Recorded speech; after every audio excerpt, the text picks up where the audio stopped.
And we have the good fortune of welcoming onto the show on the Heister Automotive Group hotline the architect of the trade deadline moves for the Carolina Hurricanes. It's Eric Tulsky, the Canes GM, who, I said it's a whirlwind couple of days for us and much more so for Eric. Eric, thank you very much for taking the time to jump on the show with us here just a couple hours past the trade deadline. Before we get to the move to send Mikko Rantanen to Dallas, how close did you come to an extension with Mikko Rantanen? Did you feel like you made progress, or take us through that a little bit if you can? No, I mean, ultimately, this was not a case where we were arguing about money. We had plenty of cap space, and we were willing to pay what it took to keep him. The issue was about him feeling like this was the right fit for him. And, at the risk of putting words in his mouth, my sense was this just didn't feel like home. We have a great organization and a great locker room and a great coaching staff and a great team, but for whatever reason, it just didn't feel like home to him. And that's a personal thing, and it's okay. And he didn't want to make an 8-year commitment to live someplace that didn't feel right.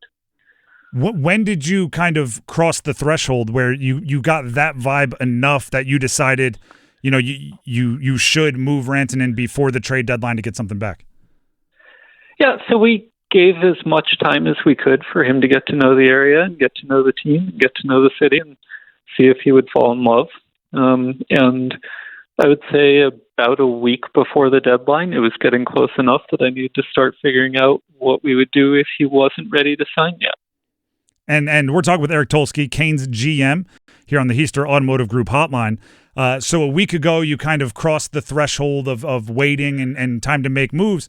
Was the goal a type of return that you got? Obviously, a whole bunch of picks and a young player. Did you set out for more win-now players? Was it always kind of making this move towards building your treasure trove of assets? So we looked at a lot of different things. Different teams had different assets available to offer, and we didn't want any team to feel like we had one specific need and they didn't have it, so they shouldn't bother trying to get involved. Ultimately, when you're trading away a really good player, that's taking something off your team.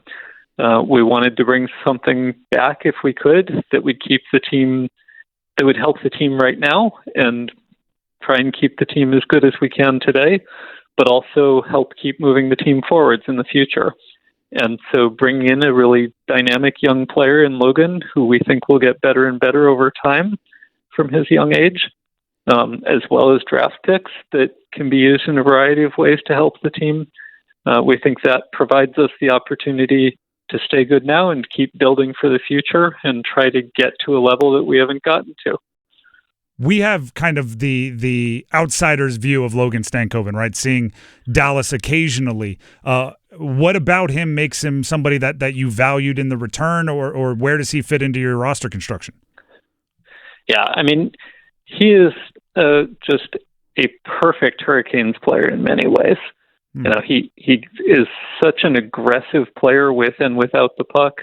He's really good at getting in on the forecheck. He's the first person in a lot of the time.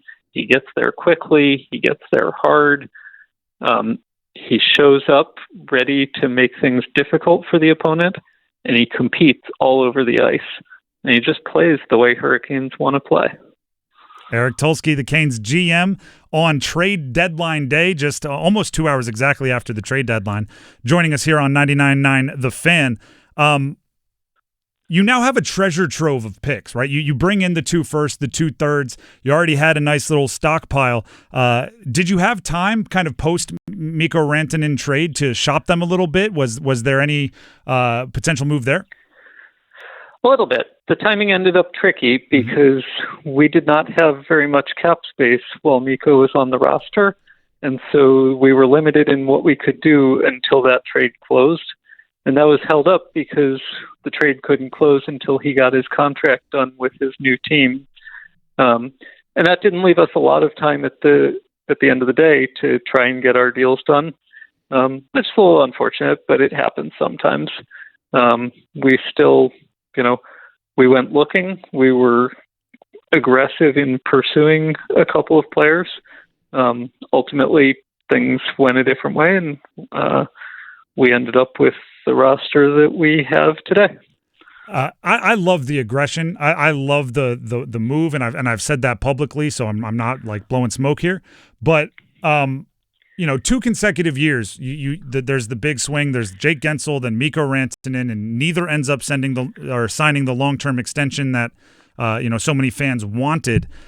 Does that make you shy from making a similar move for somebody on an expiring deal in the future, or is it those two don't affect your decision making moving forward?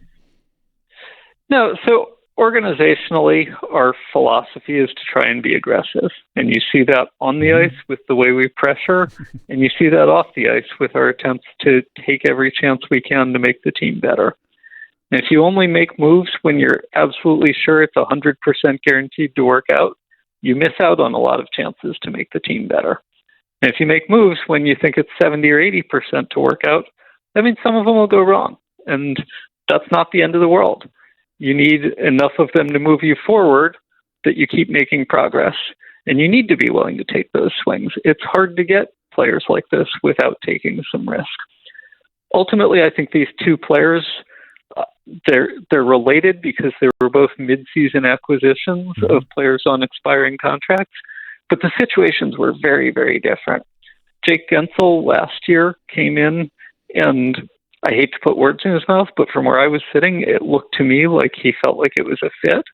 When it got time to talk about an extension, he seemed like he was ready.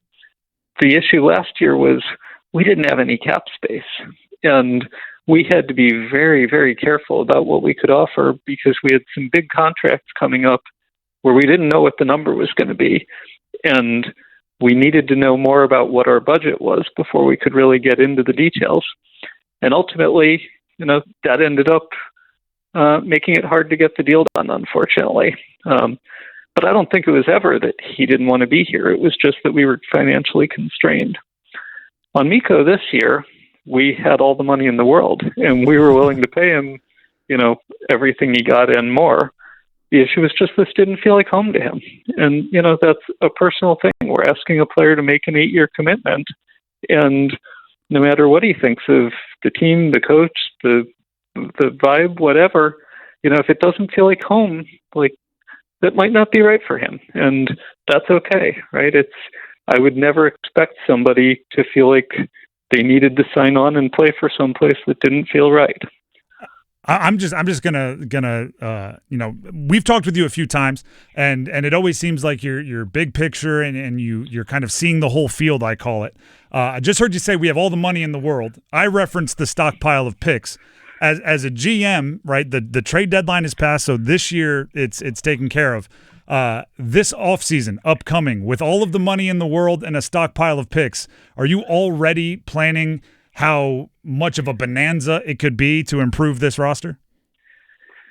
Yeah, I mean, we are always trying to position ourselves to where we can keep taking steps forwards. Right? When the team gets to where we're winning cup after cup after cup, maybe we'll be content to just stay where we are. But until then, we've got to keep getting better. And we haven't gotten where we want to go yet. And so building up that reserve of cap space to pounce on any opportunities that come along, building up a reserve of draft picks to make trades if you need to, or to use the draft picks to bring in young players who keep helping make your team better. Like, these are important steps in allowing you to keep taking those steps forward as an organization. Eric Tulsky, Canes GM, connecting with us here on the Heister Automotive Group hotline. Eric, I'm a former athlete, so I call it watching the film, right? Whether you like what happened or didn't like what happened, you can always learn something from it. So looking back at the original Mikko Rantanen trade that brought him to Carolina, did he not fit into the system the way maybe you thought he would? Because, you look at it, ends up being a 13-game section, and he scores 2 goals, and obviously Mikko Rantanen's reputation would say more production than that should have occurred. Yeah, so I actually think that was just one of those things that happened. I've watched the video a bunch of times of all of his scoring chances, and he had a ton of chances off his own stick and probably even more chances off his passes. You know, his ability to thread pucks through sticks and through skates at the net front and create opportunities for other players was one of the best in the league, I think.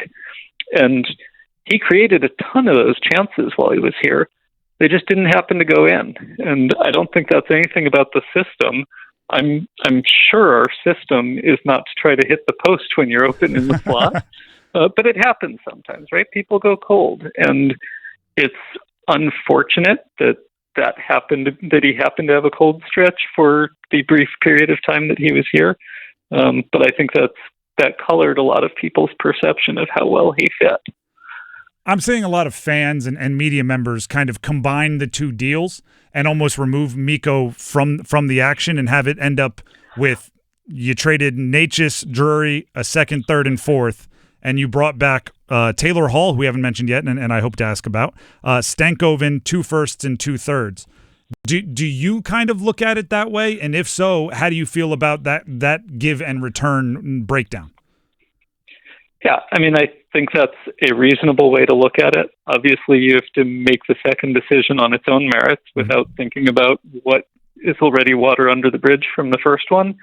But I do think in the end, when you look back at them combined, we did pretty well. The other thing I think people don't think about when you do that, where you just delete the middle part, is that there was some value in that shot you took at getting Mikko signed long-term. And, you know, yes, we happened to end up in a case where he didn't want to extend, but if you knew going in that when he didn't extend, you would end up with a pool of assets that, I don't know, let's say they're 90% as valuable as what you started with. So you know the cases where he doesn't extend, you lost a little value. But all the times that he does extend, you gained a whole bunch because you got this great player. And so it still could be worth it, even knowing that when it didn't work out, you lost a little.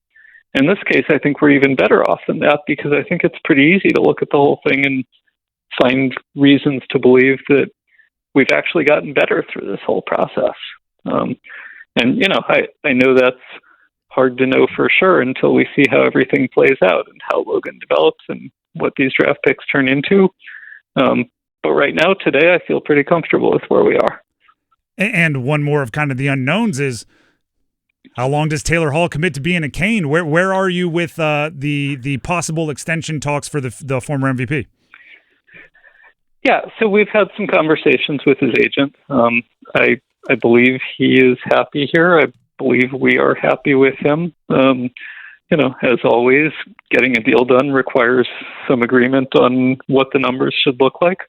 But I think we've had positive progress. I think it's been a good fit, and we're continuing to work towards it.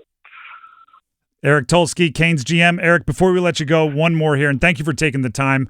I'm sure you deserve a well-earned rest and probably a meal and some drink and everything else following a hectic trade deadline. But the acquisitions aren't technically done, because the Canes still have a prospect in Alexander Nikishin that might be added to the roster.